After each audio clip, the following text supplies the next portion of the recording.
Today on the Dennis Michael Lynch Show, a very dangerous Democrat wins his primary in Texas. It is a warning for all Texans. And more Republicans seem to be turning on Trump in what he's trying to do with Iran. We've got this and more, so get ready because it's all unfiltered. Dennis Michael Lynch gives you his word, and he will never let you down. He will always fight for America. The only one who really puts his money where his mouth is Dennis Michael Lynch. Hello, I'm Dennis Michael Lynch, and I thank you for joining me today. If you're on Facebook or if you are on YouTube, I'm going to ask you, please hit that share button. If you share, you care, and then other people get to hear the truth, and you also beat the algorithm by the liberals there at Facebook. We're going to get right down into it. Today is Wednesday. That means yesterday was Tuesday. And in some parts of the country, that means it was a primary day. Texas being the biggest state and the one that we need to focus on. And that's the one I'm going to look at here today. I'm going to read something to you. It's a combination of today's show. Today's show, we're going to talk about the midterm, the primary, and how Republicans are really turning on Trump in some cases to a point of, I wonder if they recognize what they're doing.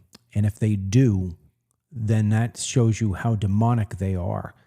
And what they're doing is they are putting this country at grave risk, far greater than us bombing the hell out of Iran.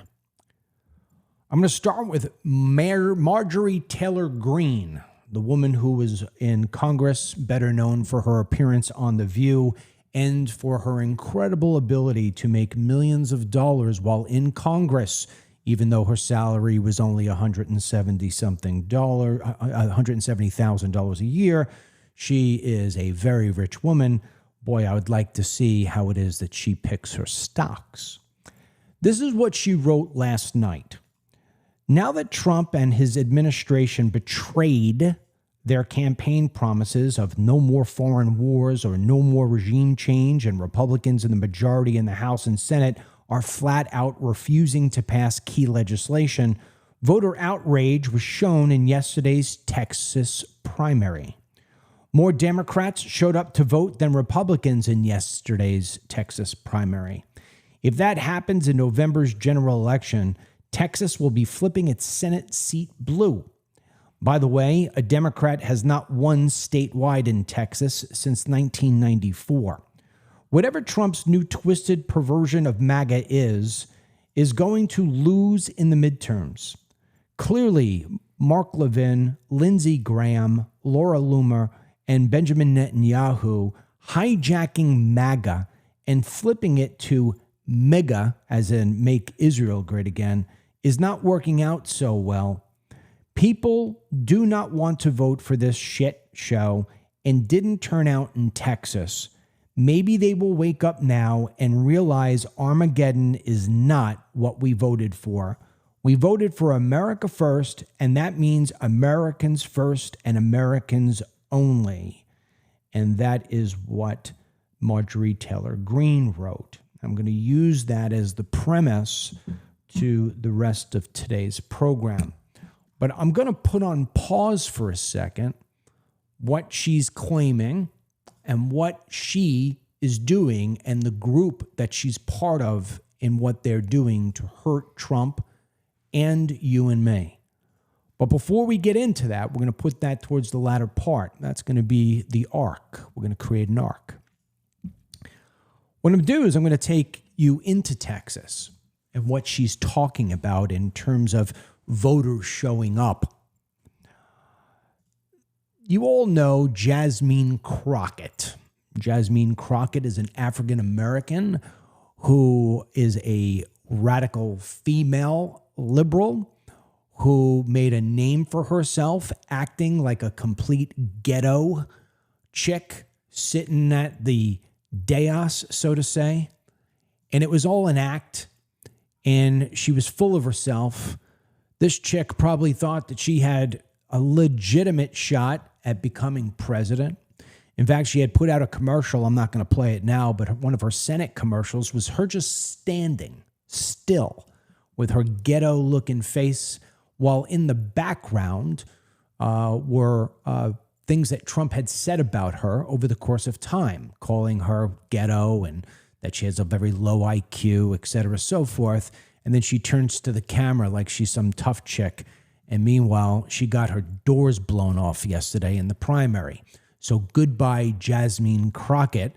Your 15 minutes of fame is up, and now you could go back to the ghetto. With that in mind, sometimes you have to worry about what you wish for. And I think there may be a day when the people of Texas wish they had that low IQ, can't find her ass with both hands black girl, because instead they're getting the white version of Barack Obama. See, we got the Muslim version of Barack Obama. That is Mamdani, and we've been quiet with him for a while. Boy, do we miss him. But there are things going on in New York. Maybe we'll discuss them tomorrow if God gives me the opportunity. And of course, you could say Gavin Newsom is a bit like Obama. But this guy reminds me a little bit more of Barack in what he says. First of all, just to kind of give you a sense for how scary this 36-year-old preacher is, he believes, and I don't have the video here because I was just watching it prior to the show running. We didn't have enough time to cut it. I will put it on my Twitter account after the show. But he says that God basically supports abortion. Because in the Bible, it says that God had come to Mary and asked for her consent to conceive Jesus. And by that means of asking if she consented to be Mother Mary, that therefore giving birth requires the consent of the woman, and therefore abortion is something that God supports. This is sort of demonic thinking. We got a little video here for you, which describes how he sees God and also what he wants to do with the southern border. Play. With masculine and feminine and everything in between. God is non-binary. Our southern border should be like our front porch. There should be a giant welcome mat out front. Ooh. So here we go. We've got open borders, and God is basically part of the LGBTQP, LMNOP freaky group. Now, this guy currently is a state rep, and he is on the LGBTQ caucus. So he's a big champion for the gay, lesbian, and otherwise freaky people. Now, some people claim that he's gay.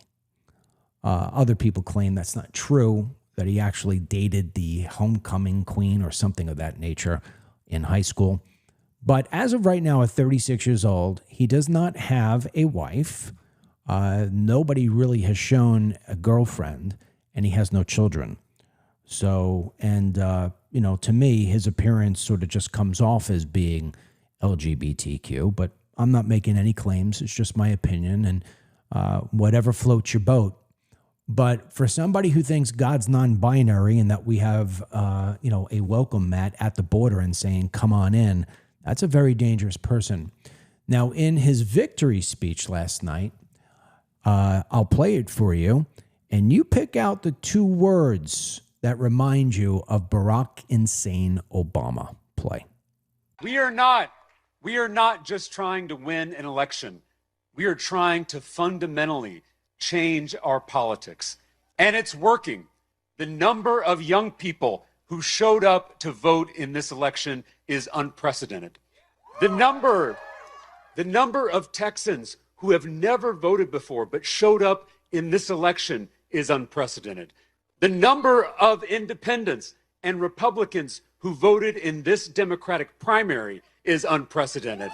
This is proof that there is something happening in Texas. Tonight, the people of our state gave this country a little bit of hope. And a little bit of hope is a dangerous thing. I want to thank y'all. Thank you for being here. Thank you for being in this fight. God bless y'all. Thank you. So this guy is going to be fighting against the Republicans for the Senate, U.S. Senate seat. And the Republicans have not found who their candidate is yet because nobody did the runaway train that basically is required in Texas. So that's going to still continue on. But I think what I heard there is probably what you heard there. You heard the word hope, and you may recall Barack Obama, hope and change. And he said, we see a fundamental shift. Well, Barack Obama, his famous words, we are 5 days away from fundamentally changing the United States. And I have spoke to you time and time again about how dangerous the fundamental change of the United States is. You know, when you have a problem, you fix it. And the U.S., of course, has many problems. But when you do a fundamental change, that's like me going from Dennis to Denise. If I go cutting off my brothers and my middle friend, I have fundamentally changed. And if Denise chops off her breasts and finds herself a fake set and she becomes Dennis, that's a fundamental change. And there is absolutely no reason to fundamentally change the United States of America unless you're George Soros or Barack Obama. And you want something that doesn't look like America. You want something that looks more like Iran. Now, there's a great video that is circulating again, and I think it is so apropos for us to remind you of what Barack Obama did with one of our drones and how Iran took that drone and now apparently has copied it, because what Iran is using is a fleet of drones. I explained this to you and I showed it to you yesterday. 100,000 of them, and they're very, very impactful. Here's Barack Obama explaining about how, just so happens to be that one of our drones got away. Go. Obama confirmed what we first reported here last Thursday. The aircraft captured by the Iranians earlier this month is, in fact, one of America's most sophisticated spy planes. The president was asked about it today. We have asked for it back. We'll see how the Iranians respond. In Iran, experts have been poring over the drone. Iranian TV claimed today that they've recovered data from the RQ-170 aircraft, and a top Iranian military official says they can now reproduce it, though U.S. experts doubt that. U.S. experts. Every time you hear the media or the government say the word expert and they don't follow up with names and credentials, you know that those experts are basically about as, well, let's say they carry the same level of expertise as Jasmine Crockett, AOC, or Ilhan Omar. So clearly, that drone that was a gift for Iran, along with the pallets of billions of dollars that Barack Obama sent to Iran in the middle of the night, cash, thank you. You wonder why we've got a very strong and empowered Iran? You wonder why? That's why. Barack Obama always planned on fundamentally changing this country. He knew what had to happen. He knew that in order to fundamentally change this country, he had to change the face of it. He had to take the white population like you and I, beat it down to the ground, start this whole narrative that the white male and that the Christian is the existential threat to the United States of America. He sold it. He sold it hard. He opened our borders. He let people from all over the third world and all over the Middle East come into this country. We all looked up and said, what the hell's going on? We know that we've had some open border issues, but what is this? And then what did Biden do? Biden finished the job. He just left the whole thing open, didn't pretend like he was trying to deport anybody like Obama tried to pretend. Just said, there's no reason to lie anymore. The American people are asleep. Let's just flood the country. And so now you're seeing what I've warned about back in 2008, 2012. You're seeing what happens when you let somebody like James Talarico get into power. When somebody like Barack Obama gets into power. You know, we're going to play a little B-roll here. This B-roll shows you a video from Iran where a woman is going shopping for full burqa. That is now Dearborn, Michigan, and it is about to become Texas.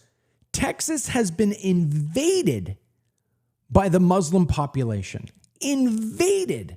You've got more mosques, hundreds and hundreds of mosques popping up. And slowly but surely, the Democrat Party, the southern border being wide open, and the uncontrolled mass legal immigration has gone haywire in Texas. And if you don't think that that's by design, you're crazy. Because Texas has historically always been the biggest red state. And it has slowly but surely turned into purple, and it is surely going to go into blue if we don't stop the bleeding. If we don't stop the bleeding. All you have to do is take a look at Congress today on the Democrat side, and you are left scratching your head, saying, how did anybody vote for that person? I mean, Jasmine Crockett, this dude, James Talarico, God loves abortion and open borders and, LGBTQ, go, go, go. Ilhan Omar committing fraud at no end, going from minus $16,000 in her bank account to now $30 million rich in a matter of years by working in Congress. Rashida Tlaib.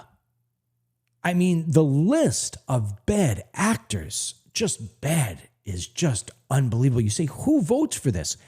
Here's a guy who I think, I don't know, I could be wrong. I thought I seen this guy once working a Slurpee machine, but maybe I'm confusing him with somebody else. And now he's a member of Congress. And listen to this dude and look at this dude, because I swear to God, this was AI if it wasn't so real. Play. Congressman Shri Thanedar, I am going to the congressional briefing on Iran war. I don't understand why Trump decided to start this war. He said he just had a feeling that Iran is going to be attacking us. Now, J.D. Vance had some other reason. Secretary Rubio said because the Israel is going to start the war and we might get attacked. None of these cabinet members or Trump have a unified reason why. I am going to this congressional briefing right now looking for some answers. Yeah, I'm not kidding. There's a guy at a 7-Eleven that looks just like him and sounds just like him and is just as dumb as he is. And yet this is a member of Congress. That guy right there is voting on laws that shape your life. I want to go back now to what Marjorie Taylor Greene had to say and tell you about where she's right and where she is wrong. The idea that people didn't show up for the primary is a reflection of Trump's policies, and what he is doing in Iran is complete and utter nonsense. First of all, I did some research, stuff I already knew, but I wanted to actually give you some hardcore numbers before we came on here today. In primary elections, do turnout numbers typically reflect the election turnout for parties in the actual midterms? So is Marjorie Taylor Greene correct in saying that because low amount of voters in the Republican side showed up, that's going to reflect as well? And it's just not true. Primary turnout is always far lower and not representative of the midterms. Primaries often see only 10 to 30% turnout of voting eligible population or registered voters. So general midterm is much higher by at least 40 to 50%. And that is, whether right or wrong or bad, good or indifferent, it's just history. History's repeating itself. So don't allow Marjorie Taylor Greene or any of these other Republicans or so-called Republicans, so-called MAGA, don't let them trick you into thinking that we are in massive trouble. It's just not the case. That said, we've got to better position ourselves, and I hope you will share this, because when you do share these posts, it has a greater chance for somebody in the White House to be able to see it. The history of U.S. midterm elections. Midterms, basically even year elections midway through a president's term, where we are now, almost always punishes the president's party. Since 1946, 20 midterms in total, the president's party lost House seats in 18 of 20 cases, or 90%, with average losses of about 26 seats and 4 Senate seats. Now, if we lose 26 and 4, we lose both the House and the Senate. And what winds up happening is that we could wind up seeing ourselves with a president who is both impeached and with a president who is removed. We have to be very, very, very careful. The president's party rarely gains seats overall. House gains occurred only 3 times since 1934. It happened in 1998 under Clinton, in 2002 under George Bush. The time before that was all the way back to 1934 with FDR. But Clinton and Bush. Gains in both chambers happened only twice ever in modern history, and that's 1934 and then again with George Bush. Now, the reason why it happened with George Bush is because we were going through 9/11, and the country was united in trying to give the president as much support as he needed in order to be able to carry out what we believed at that time was ending the Iraqis' weapons of mass destruction, which obviously turned out to be misinformation. But more importantly, why did Clinton wind up having the success he did? Out of all those elections, why did Clinton have the success he did? And it comes down to the economy. And it always comes down to the economy. And I want you to think about this in your own life. You sit on the television and you watch the open borders and you get frustrated to no end and you say, why isn't anybody stopping this? And then, of course, you turn on the television or you look on social media and you see yet another kid going through that transgender switch. And you say, how are we allowing this to happen? Even Iran. Maybe you're looking at Iran and you're saying to yourself, I don't like that we're doing this. I don't like the fact that I've got a handful of service members who have been killed. Did we have to do this?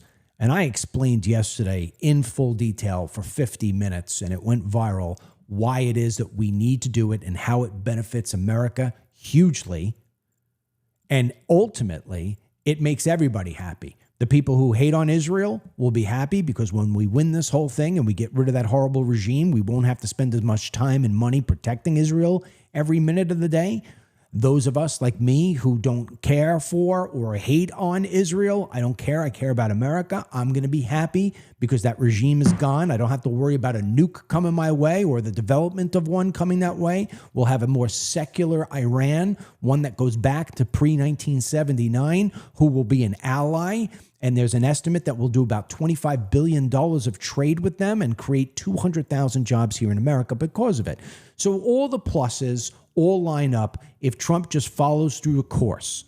And that's my biggest concern right now. My biggest concern is not the war, if you want to call that, in Iran. And of course, I don't want to lose any service members.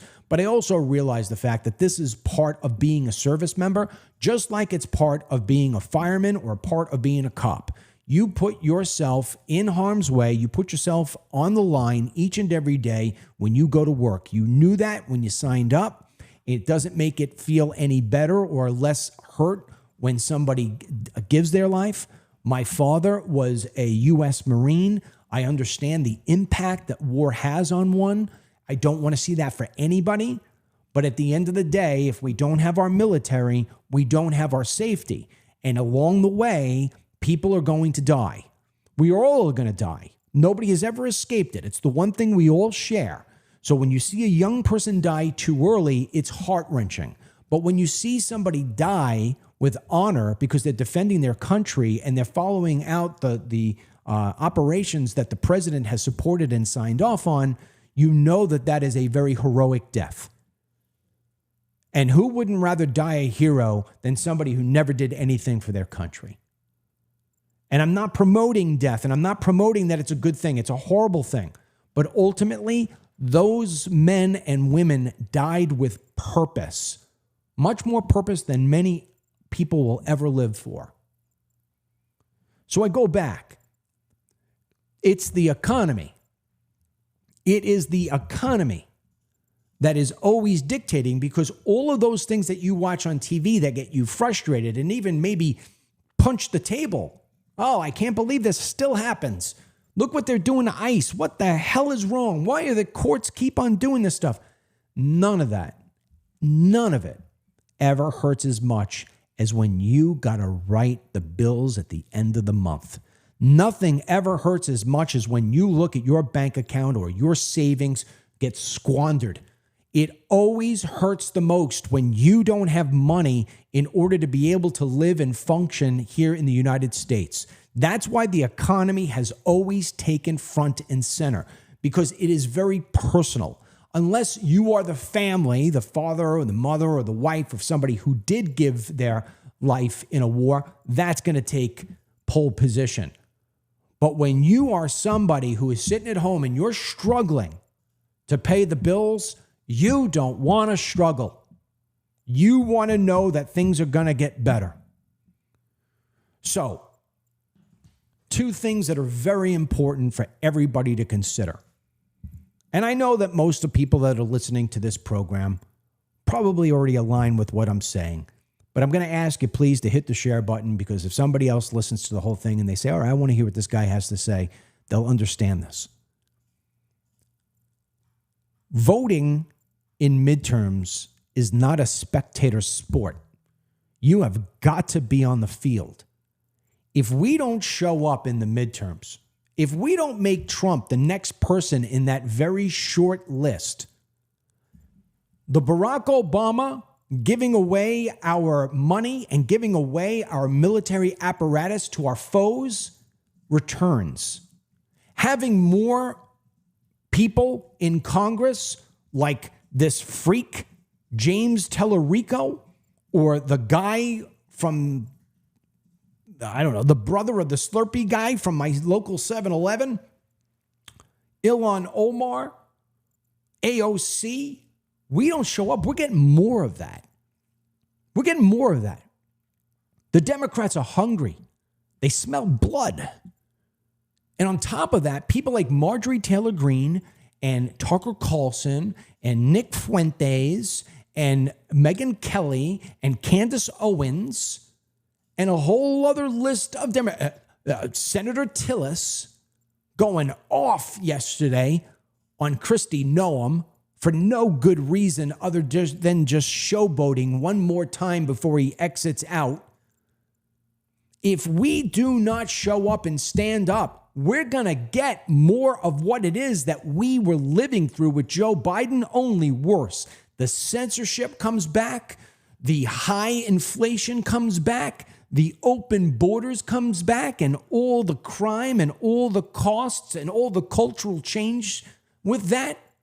That shopping that I showed you right there in Iran, which now happens in Dearborn and is about to happen in Texas, is going to happen everywhere.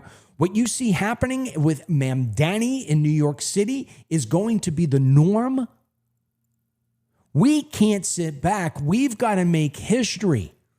And you've got to make history now. Every single time that you see something positive about President Trump and what he's doing, if you don't hit the share button, if you don't like it, if you don't comment on it, what you're doing is you're telling the algorithms on these social media platforms that that's not interesting to you and that you don't think it's worthy of anything. And therefore, those messages don't get out because the other side is sharing and liking and commenting in rotations that are making everything go wild. That's how the game is played. You don't need to donate your money anymore. What you need to do is you need to donate your click, your like, your comment. Even if you write something that says, good to know, you're showing the algorithm, not only are you in agreement with this, not only do you want to see more of it so you can share more of it, but then the algorithm puts it out to more people. We are in a war of information. Information is how this war is won.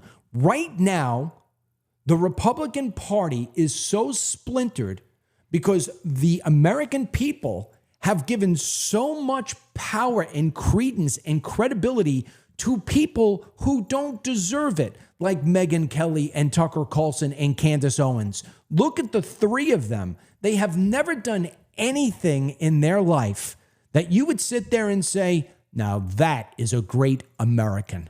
Not a single thing. Not a single thing. And those people, they're not going to have to deal with what you've got to deal with. Because they've got tens of millions of dollars. Just those three people I named you.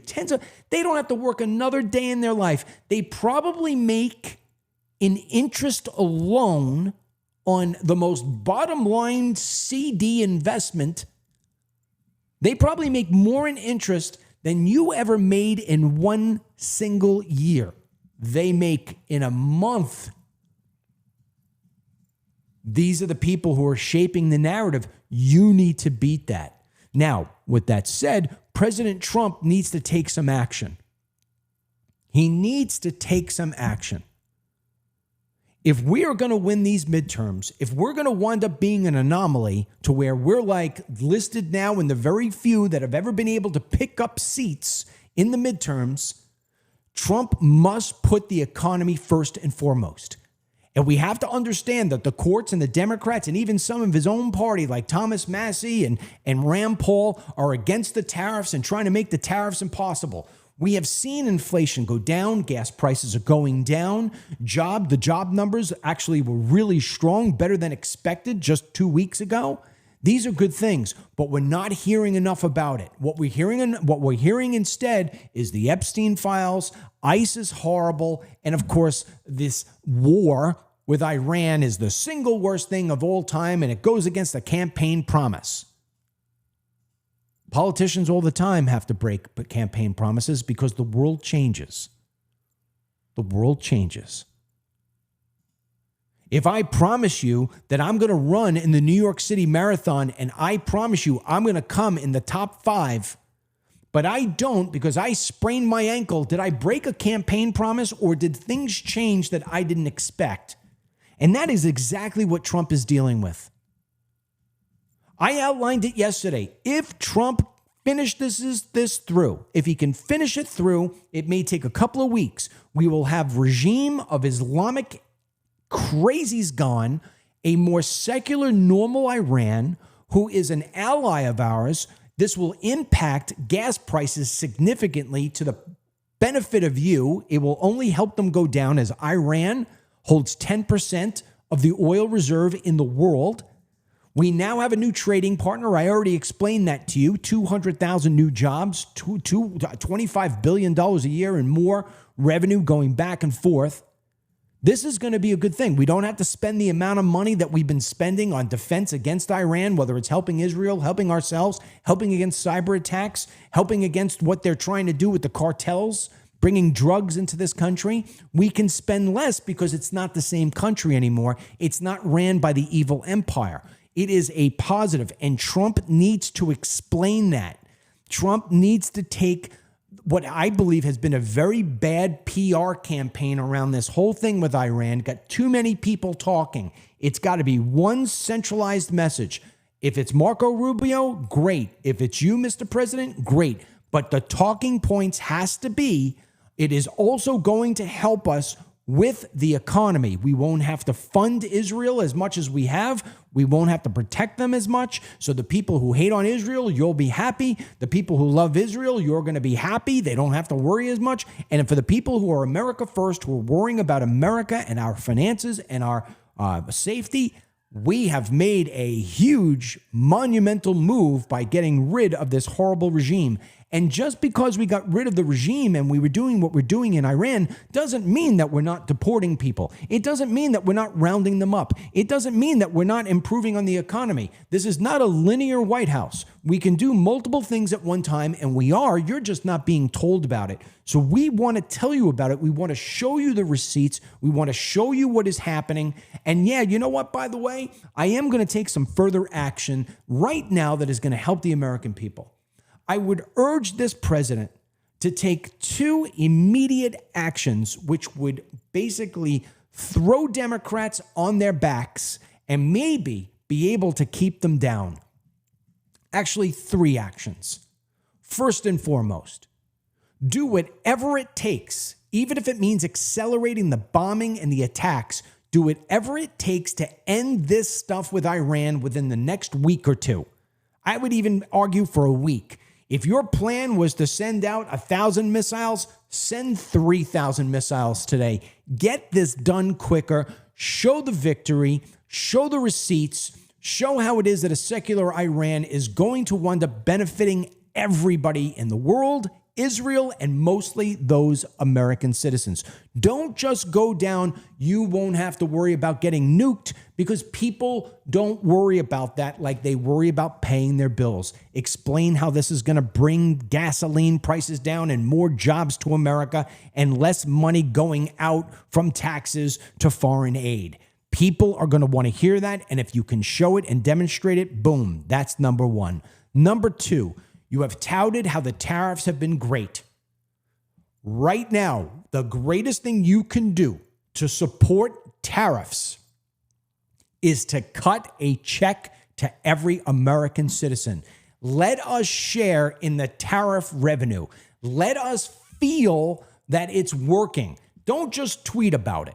Don't just ask us to look at the price of eggs. Nobody takes the price of eggs and looks at it alone. I've never done that. I've never said to my wife when she came home from Publix, said, hey, give me the receipt. Oh, I see eggs are down by 50 cents. Fantastic. What a day. No, I look at the overall.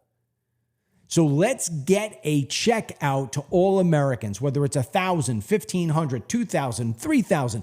Let's get a check to every American citizen. They will feel that. They will know that. That's something they can touch.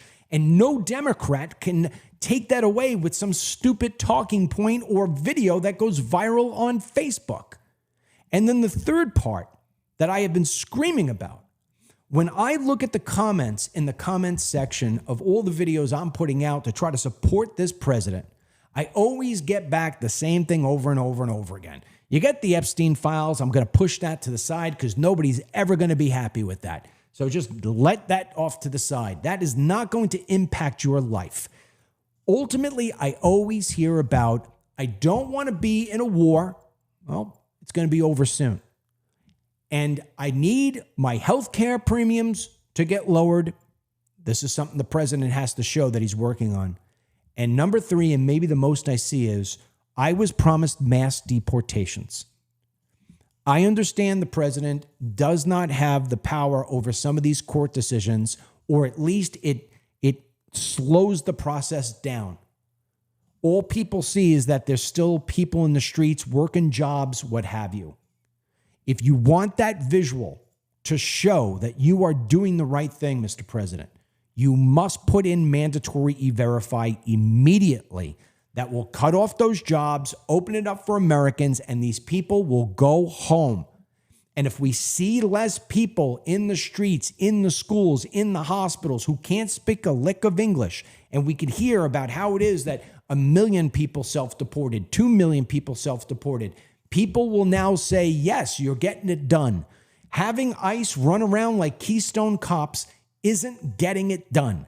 And I know why you're not putting it in. You're not putting it in because somebody in your White House, maybe multiple people in your White House, Sean Hannity has definitely put this in your ear, that if you put in mandatory E-Verify, your economy is going to crash. That is the furthest thing from the truth. It is going to go completely in the opposite direction. You're going to lower costs for the American citizen. You are going to increase and open up more jobs. You are going to make housing more affordable because all these people who have 5 families to a rental house are going to leave, and now it's going to open up for the American citizen who ain't going to have to pay as much.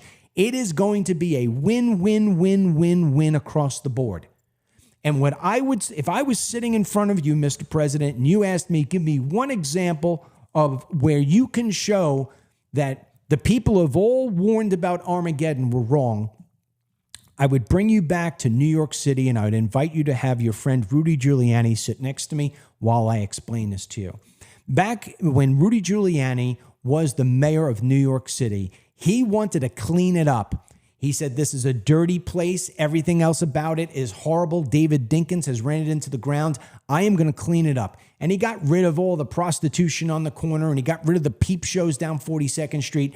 But ultimately what he did, which was one of the greatest things that boosted the economy, was uber healthy, was that he banned smoking in restaurant and bars. And people, when he said he was going to ban smoking in restaurants and bars, people went crazy.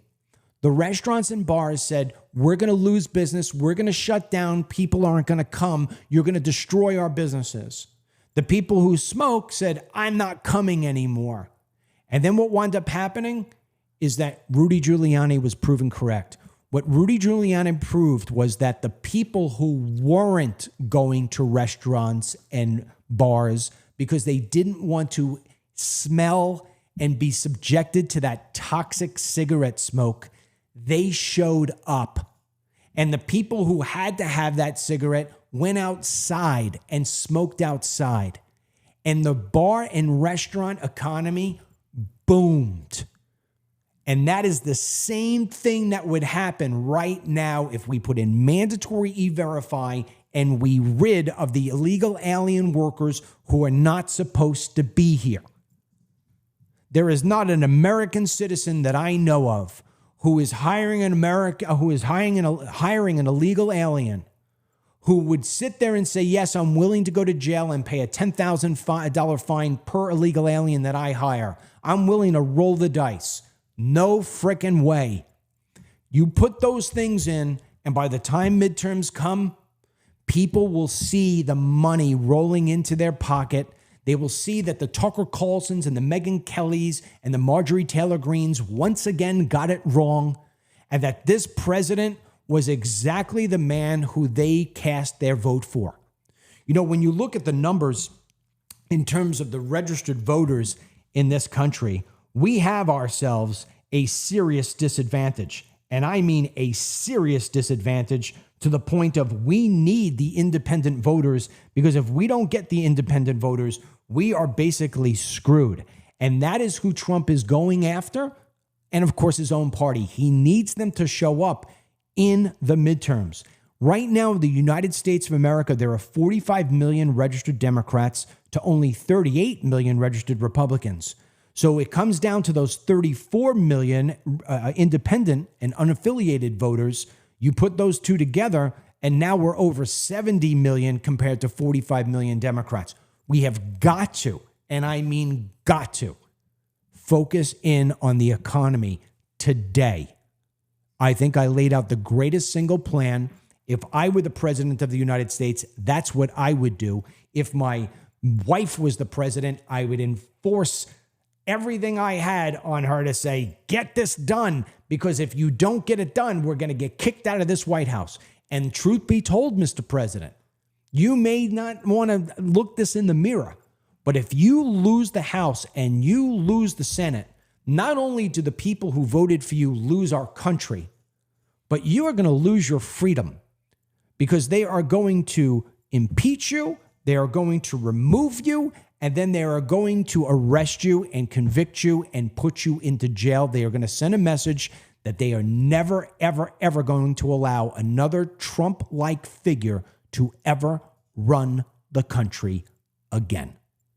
I cannot emphasize how important this is. So I gave my message to the president, and I give it to you. If you don't share, if you don't comment, and you don't like on the posts that you see come through your timeline, be it on Facebook, X, YouTube, wherever, you are doing yourself harm. It costs you nothing, and yet the price is immeasurable. Unless, of course, you want more of Barack Obama and James Talarico's to be running the country. That's it for me. If you want to make sure you never miss a program of the Dennis Michael Lynch Show, any of my short videos, any of my newsletters, I just had a bunch of people yesterday say, I'm not getting the newsletter anymore. It's because the email companies decide whether it goes to spam, and now they're not even sending it out in some cases. You want to get all of our content, and you want to support what we're trying to do here, $20 frickin' $20. Go to TeamDML.com, and for $20, you become a member, and you help us continue to move on. It covers the bills for us. That's all. I don't take a single dollar from myself. It just keeps us going. So please, TeamDML.com, $20. It's that simple. That ends on March 15. The price goes back up. $20. Get in there before it's gone. Please, I urge you, I beg you, I need you. Make sure you hit the share button. Until tomorrow, may God bless you, our troops, our president, and these United States. Dennis Michael Lynch podcasts every day by subscribing on Apple Podcasts or Spotify, and download the DML News App from the Google Play Store or the Apple App Store for breaking news, merchandise, films, exclusive content, and TeamDML. Get the Dennis Michael Lynch podcast every day by subscribing on Apple Podcasts or Spotify, and download the DML News App from the Google Play Store or the Apple App Store for breaking news, merchandise, films, exclusive content, and TeamDML. Get the Dennis Michael Lynch podcast every day by subscribing on Apple Podcasts or Spotify, and download the DML News App from the Google Play Store or the Apple App Store for breaking news, merchandise, films, exclusive content, and TeamDML. Get the Dennis Michael Lynch podcast every day by subscribing on Apple Podcasts or Spotify, and download the DML News App from the Google Play Store or the Apple App Store for breaking news, merchandise, films, exclusive content, and TeamDML. Get the Dennis Michael Lynch podcast every day by subscribing on Apple Podcasts or Spotify, and download the DML News App from the Google Play Store or the Apple App Store for breaking news, merchandise, films, exclusive content, and TeamDML. Get the Dennis Michael Lynch podcast every day by subscribing on Apple Podcasts or Spotify, and download the DML News App from the Google Play Store or the Apple App Store for breaking news, merchandise, films, exclusive content, and TeamDML. Get the Dennis Michael Lynch podcast every day by subscribing on Apple Podcasts or Spotify, and download the DML News App from the Google Play Store or the Apple App Store for breaking news, merchandise, films, exclusive content, and TeamDML. Get the Dennis Michael Lynch podcast every day by subscribing on Apple Podcasts or Spotify, and download the DML News App